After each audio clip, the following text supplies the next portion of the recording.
Bismillahirrahmanirrahim. Assalamualaikum warahmatullahi wabarakatuh. Bagaimana kabarnya anak-anak? Semoga sehat, selalu dalam lindungan Allah, dan tetap semangat belajar.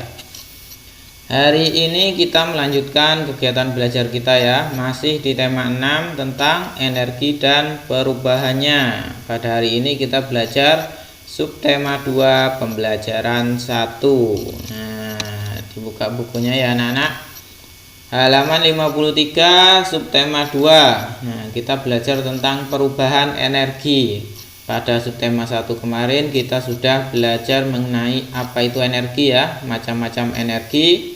Sekarang kita akan belajar tentang perubahan energi. Nah, seperti apa perubahan energi itu? Nah, kita baca dulu ya. Kita baca sambil kita pahami bersama. Energi tidak dapat diciptakan oleh manusia. Energi juga tidak dapat dimusnahkan. Energi hanya dapat diubah dari satu bentuk ke bentuk yang lain. Nah, jadi manusia itu tidak bisa membuat energi ya. Misalnya air. Nah, manusia itu tidak bisa membuat air. Nah, air itu adalah karunia Allah, karunia Tuhan yang Maha Esa untuk kita. Bagaimana perubahan energi terjadi? Bagaimana? Nah, kita lanjut ya. Bagaimana manusia memanfaatkan perubahan energi tersebut? Ayo kita pelajari bersama. Nah, pada subtema 2 ini kita akan belajar tentang perubahan energi. Kita mengenal perubahan energi itu seperti apa. Kita lanjut pada pembelajaran 1. Ayo membaca. Nah, jangan pernah bosan untuk membaca ya. Karena dengan membaca kita akan mempunyai banyak pengetahuan baru. Nah, dengan pengetahuan baru itu maka ilmu kita akan menjadi banyak. Nah, banyak pengetahuan kita akan menjadi anak yang pintar. Jadi bukunya dibaca ya, di rumah dibaca dan dipahami. Kita lanjut ya, perubahan energi. Nah, ini ya tentang perubahan energi. Lani sedang membantu ibu di dapur. Lani memperhatikan kompor yang sedang menyala. Lani bertanya kepada ibu, bagaimana kompor itu dapat menyala? Kompor dapat menyala karena ada bahan bakarnya. Bahan bakar yang sering digunakan untuk kompor adalah minyak tanah dan gas. Energi pada minyak tanah dan gas adalah energi kimia. Minyak tanah diserap oleh sumbu kompor disulut api hingga menyala.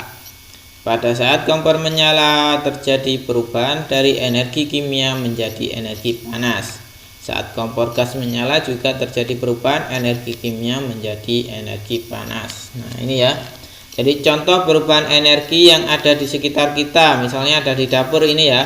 Contoh perubahan energi dari energi kimia menjadi energi panas. Yang awalnya ini minyak tanah ya. Minyak tanah menyalur melalui sumbu kompor lalu disulut api menjadi api ya. Jadi energi panas. Yang awalnya di sini minyak gas lalu bisa berubah menjadi energi panas. Nah, kalau yang di sini dari tabung gas ya. Tabung gas yang dialirkan ke kompor gas ya. Awalnya tabung gas di sini bisa berubah menjadi panas berupa api. Jadi ini dinamakan perubahan energi ya. Dari energi kimia berubah menjadi energi panas. Itu adalah salah satu contoh perubahan energi. Kita lanjutkan. Perubahan energi juga terjadi di dalam tubuh. Makanan merupakan sumber energi kimia di dalam tubuh. Makanan tersebut diolah menjadi sari-sari makanan. Sari-sari makanan diubah menjadi energi. Karena energi inilah seluruh bagian tubuh dapat bekerja. Nah, jadi dalam tubuh kita juga terjadi perubahan energi ya. Dari makanan yang kita makan ya. Pertama makanan, lalu kita makan, diproses dalam tubuh, lalu menjadi apa? Energi ya. Karena ada energi maka kita bisa bergerak, bisa berjalan, bisa belajar, bisa membantu orang tua. Itu karena adanya energi. Dari mana? Dari makanan dan minuman yang telah kita makan dan kita minum. Jadi ada perubahan energi dalam tubuh kita. Mata, mulut, tangan, dan kaki dapat bekerja karena adanya energi. Begitu pula bagian-bagian tubuh lainnya. Jadi seperti ini prosesnya ya. Beni makan memperoleh energi. Nah, pertama makan ya. Makanan lalu diolah menjadi energi. Nah, di sini ya, diolah dari makanan yang kita makan masuk diolah di dalam perut sini dan merubah menjadi energi. Setelah kita punya energi kita bisa bergerak, bisa berlari, bisa berjalan, bisa belajar, bisa membantu orang tua karena adanya energi dalam tubuh kita. Bagaimana kalau kita tidak punya energi? Nah, badannya akan terasa lemas. Misalnya anak-anak tidak makan, tidak minum. Nah, badannya kan terasa lemas, malas ngapain? Malas melakukan kerjaan apa-apa ya. Karena nggak punya energi, jadi badannya terasa lemas. Nah, seperti itu ya. Jadi dalam tubuh kita terjadi perubahan energi juga ya. Selanjutnya, jawablah pertanyaan-pertanyaan berikut ini. Nah, ini ada tugas untuk anak-anak nanti dikerjakan ya. Sebelum mengerjakan, anak-anak pahami dulu bacaan ini tadi ya. Anak-anak pahami, baca berulang-ulang, setelah itu dikerjakan ini ya. Misalnya nomor 1, mengapa kompor ibu dapat menyala? Nah, tadi kenapa? Karena adanya perubahan energi kan ya. Nah, dari energi kimia menjadi energi panas ya, dari minyak tanah yang menyalur melalui sumbu kompor lalu disulut api menjadi api yang panas. Nah, itu ya, karena adanya perubahan energi dari energi kimia menjadi energi panas. Seperti itu ya.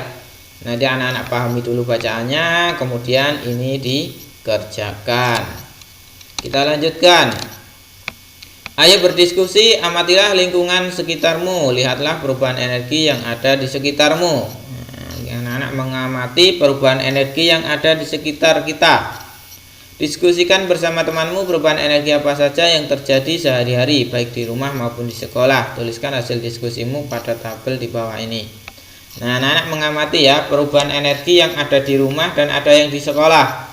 Misalnya ini peristiwa perubahan energi yang ada di rumah ya. Perubahan energi listrik menjadi energi gerak pada kipas angin. Nah, ini ya. Misalnya anak-anak kalau di rumah anak-anak ada kipas angin, nah anak-anak amati kipas angin itu kan asalnya apa? Listrik kan ya. Nah, dari colokannya kita masukkan ke listrik. Nah, listrik itu dirubah menjadi apa? Energi gerak, baling-balingnya kan bergerak. Nah, dari energi listrik berubah menjadi energi gerak. Dari gerak tersebut menghasilkan angin kan ya. Nah, itu namanya perubahan energi ya. Dari listrik berubah menjadi gerak.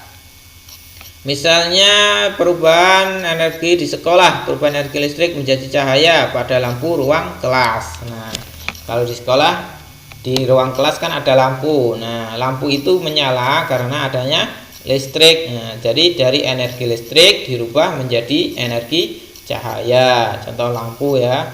Nah, kalau di rumah apalagi? Nah, nanti anak-anak cari. Misalnya Bapak kasih contoh lagi satu, misalnya setrika ya.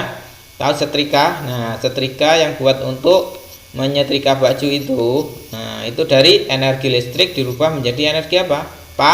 Panas. Nah, seperti itu ya. Nah, nanti anak-anak cari lagi contoh yang lain. Yang di rumah apa saja perubahan energi, terus yang di sekolah apa saja yang contoh perubahan energi. Seperti itu ya. Kita lanjutkan. Ayo mengamati, tidak terasa sudah 1 jam Lani berlatih menari. Lani berlatih sejak pukul 12.30. Sekarang Lani merasa sangat lelah. Lani pun pergi ke kamar untuk istirahat tidur siang. Sampai di kamar Lani langsung membaringkan tubuh. Tidak lama kemudian Lani pun tertidur. Tepat pukul 16 ya, pukul 16.00 itu atau sama dengan pukul 4 sore. Lani terbangun, jam dinding berbunyi. Lani segera mandi. Selesai mandi dan ganti pakaian, Lani mengulang pelajaran. Kebetulan ada pekerjaan rumah yang harus dikerjakan. Lani mengerjakan PR dengan serius. Tidak berasa jam dinding menunjukkan pukul 17.30. Nah, pukul 17.30 itu atau pukul 5:30 ya. Pekerjaan rumah Lani sudah selesai. Jawablah pertanyaan-pertanyaan berikut sesuai cerita di atas. Pukul berapa Lani selesai latihan menari di rumahnya? Tunjukkan dengan jarum jam. Nah, pukul berapa tadi Lani selesai? Ini ya. Nah, Ini ya. Lani berlatih sejak pukul 12, sekarang Lani merasa sangat lelah. Ya, seperti ini ya. Dilanjut, kita pahami dulu bacaannya ini, lalu setelah itu dikerjakan ini. Oke. Kita coba kerjakan yang nomor 1 ya. Nanti nomor 2 dan 3 anak-anak yang mengerjakan. Nomor 1, pukul berapa Lani selesai latihan menari di rumahnya? Nah, pukul berapa Lani selesai latihan? Nah, di sini kita lihat di bacaannya. Tidak terasa sudah 1 jam Lani berlatih menari. Lani berlatih sejak pukul 12.30. Nah, kira-kira kalau dimulai sejak 12.30 dan Lani berlatih 1 jam, berarti Lani selesainya jam berapa? Nah, jam 1 kan ya? Jam 1.30 atau setengah 2. Nah, berarti pukul berapa Lani selesai latihan menari di rumahnya? Pukul 1:30. Kenapa pukul 1:30? Karena Lani berlatihnya berapa? 1 jam, dimulai dari 12.30. Berarti setelah 1 jam setelah 12.30 adalah 1:30. Seperti itu ya. Nah, berapa lama Lani tidur siang? Nah, nanti anak-anak hitung aja. Dari pukul 12.30, dari pukul 1.30 sampai pukul 6. Pukul 4 sore, berapa jam kira-kira? Nah, nanti anak-anak hitung di sini. Nomor 3, berapa lama Lani mengerjakan pekerjaan rumah? Nah, sini ya, dari bangun tadi dari jam 4 sampai jam setengah 6. Nah, nanti anak-anak hitung ya. Anak-anak pahami dulu ini bacaannya, setelah itu dikerjakan ini. Oke? Nah, sekian ya. Sekian pembelajaran kita hari ini pada subtema 2 pembelajaran 1 ya. Kita mempelajari tentang perubahan energi. Contoh-contoh perubahan energi yang ada di sekitar kita. Misalnya di rumah ya. Tadi ada perubahan energi kimia menjadi panas. Contohnya kompor ya. Kompor yang ada di rumah, kompor gas atau kompor minyak tanah, itu adalah salah satu contoh perubahan energi. Perubahan energi dari energi kimia menjadi energi panas. Contoh yang lain apalagi tadi? Kipas angin ya, yang di rumah itu adalah contoh perubahan energi apa? Dari energi listrik berubah menjadi energi gerak. Nah, seperti itu ya. Nanti coba anak-anak cari lagi contoh perubahan energi yang ada di rumah, contoh perubahan energi yang ada di sekolah. Anak-anak pahami dulu bacaannya tadi. Kalau sudah paham maksudnya, lalu tugas-tugasnya dikerjakan. Sekian pembelajaran hari ini, semoga bermanfaat. Walaupun di rumah harus tetap semangat belajar.